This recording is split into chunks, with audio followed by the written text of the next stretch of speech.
The union will also... Joseph Mathunjwa facing the media for the first time since last week's mass meetings with striking workers in Rustenburg last week.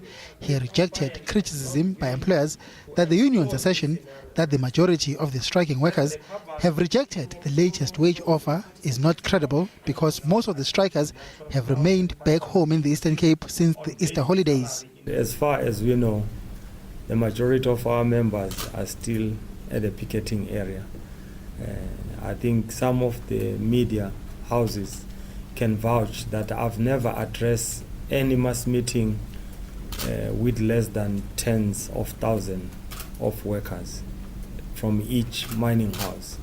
So therefore that draws you to the conclusion that the rejection is mandatory.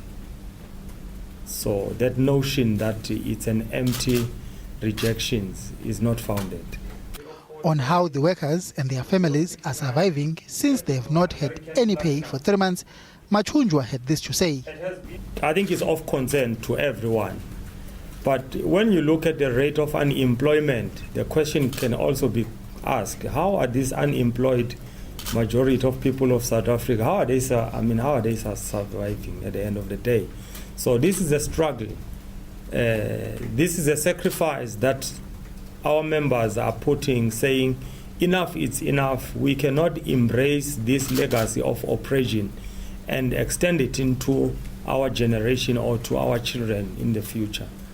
So that's a struggle at the end of the day.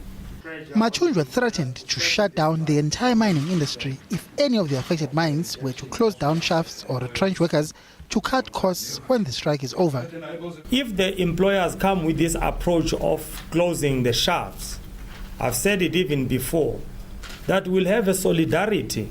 If Anglo decide to close any of their shafts because of the strike, we will call the mass demonstration or the mass solidarity strike from Anglo and Lonmin. So there will be no mine that will ever function. It's simple as that.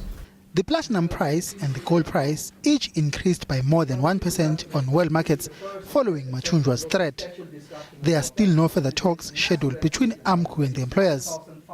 Mathunjwa says the union had requested to meet with the employers today to officially notify them of its members' rejection of the offer, but the meeting was cancelled because mine bosses were not available.